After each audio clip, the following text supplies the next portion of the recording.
Menghilangkan nyawa orang lain dengan sengaja atau bahkan terencana merupakan sebuah tindak kriminal tingkat tinggi yang sangat tercela dan tidak manusiawi. Seperti yang kita tahu, saat ini Indonesia sedang digemparkan dengan kasus pembunuhan Brigadir Yosua yang tewas tertembak oleh atasannya sendiri, yaitu Irjen Pol Verdi Sambo. Kasus ini sangat menyita perhatian publik ya, terutama bagi mereka yang merasa iba dengan kematian Brigadir Yosua. Upaya hukum dan penegakan keadilan sedang diupayakan oleh keluarga dan kuasa hukum Brigadir Yosua, serta dibantu seluruh dukungan masyarakat Indonesia yang menginginkan keadilan untuk ditegakkan tanpa memandang pangkat maupun jabatan. Nah, selain kasus Brigadir Yosua ini, yuk kita flashback ke beberapa kasus pembunuhan yang sempat menyita perhatian publik.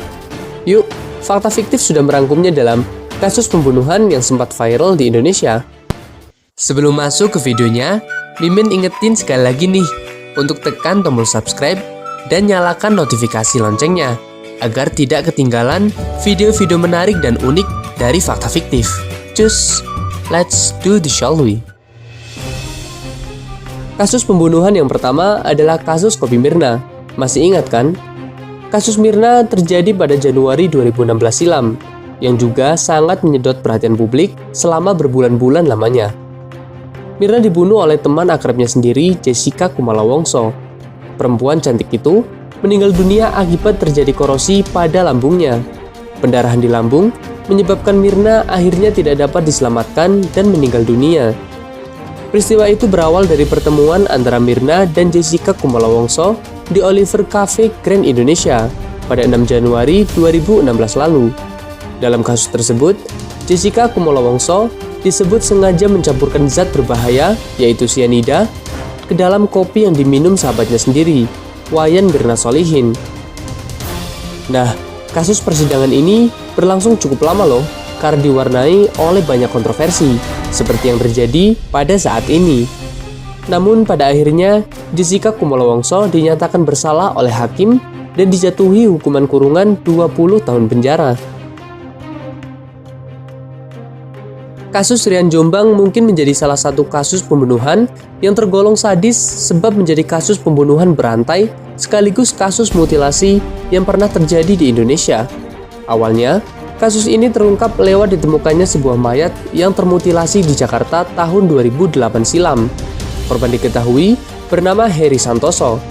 Polisi pun melakukan penyelidikan untuk mengungkap siapa dalang dan pelaku di balik kasus mutilasi yang menghilangkan nyawa pemuda ini. Setelah beberapa waktu, akhirnya diketahui bahwa pelakunya adalah Ferry Idam Hiansyah atau yang akrab disapa Rian. Namun setelah didalami, kasus ini menjadi misteri sebab ditemukan fakta lain yang mengejutkan publik.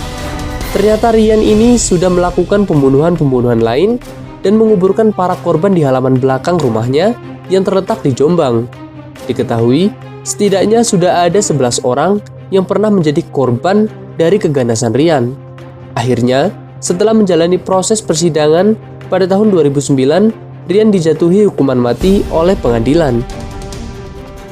Selain kasus Rian Jombang, sebelumnya juga ada kasus pembunuhan dan pembantaian sadis yang dilakukan oleh seorang pria bernama Ahmad Suraji.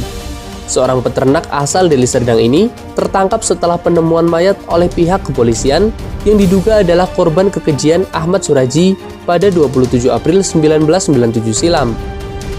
Salah satu pembunuh berantai paling kejam di Indonesia ini mengaku telah membunuh 42 gadis dan wanita. Ia melakukan pembunuhan atas kepercayaannya kepada ilmu-ilmu magis yang mampu memberikan kekuatan spiritual.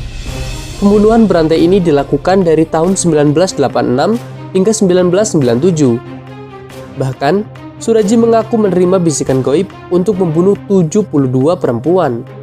Istri tertua Suraji, yakni Tumini, ikut membantu perbuatan bejat suaminya. Suraji dan Tumini akhirnya mendekam di penjara.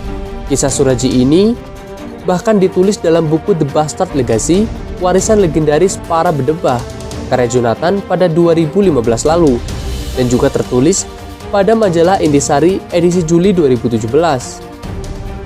Ahmad Suraji akhirnya dieksekusi mati setelah Presiden Republik Indonesia kala itu, yaitu Bapak Susilo Bambang Yudhoyono, menolak pengajuan gerasinya bersama terpidana mati lainnya pada 22 November 2007.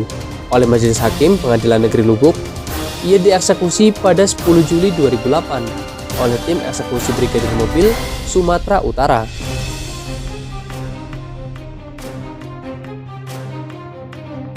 Kasus pembunuhan anak kecil yang sadis juga terjadi di Bali tahun 2015. Peristiwa ini menjadi bahan pembicaraan karena sebelumnya keluarga angkatnya memasang berita di Facebook untuk mencari Angeline yang hilang lengkap dengan foto dan identitasnya. Berita ini jelas menarik simpati banyak orang. Belakangan baru ketahuan kalau Angeline tinggal dalam rumah yang tidak layak huni. Ia juga mendapatkan pengasuhan yang kurang baik dan kerap mendapatkan siksaan fisik. Setelah beberapa waktu, akhirnya terungkap kalau ibu angkatnya lah Margriet Christina Megawe dan Agus Taihambamai, sang pembantu rumah tangga mereka, yang menjadi pelaku dalam kasus penyiksaan dan pembunuhan ini. Jenazah Angeline ditemukan dalam keadaan membusuk tertutup sampah di halaman belakang rumah. Akibat perbuatan ini, Margriet divonis penjara seumur hidup oleh pengadilan. Kasus pembunuhan yang menyita perhatian publik ini berawal dari penemuan mayat korban Jamaluddin yang merupakan hakim pengadilan negeri Medan. Dia ditemukan tewas dalam mobil Toyota miliknya di dalam jurang, tepatnya di Dusun 2 Namu Bintang, Desa Sukadame, Kecamatan Kuta Limbaru, Kabupaten Deli Serdang, pada 29 November 2019 lalu. Pelaku eksekutor yang menghabisi nyawa korban adalah dua bersaudara, yakni Jeffrey Patrama dan Reza Pahlevi. Mereka membekap korban saat sedang tidur dengan bed cover dan sarung bantal hingga kehabisan nafas. Penyelidikan panjang dilakukan oleh polisi selama sebulan lebih, hingga akhirnya dapat menyimpulkan kronologi dan motif pembunuhan. Istrinya Zuraida dengan pakaian berkabung beberapa kali tersorot kamera nyaris pingsan karena terlarut dalam kesedihan.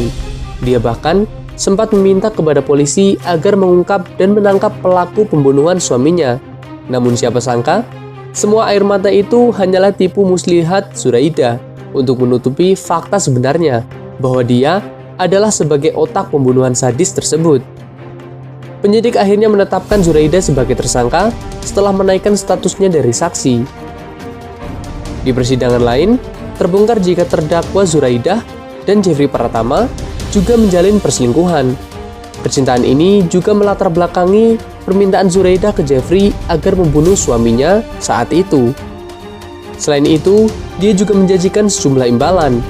Majelis Hakim Pengadilan Negeri Medan menjatuhkan vonis mati terhadap terdakwa Zuraida Hanum, istri dari Hakim Jamaluddin. Terdakwa dinilai terbukti secara meyakinkan melanggar pasal 340 KUHP tentang pembunuhan berencana.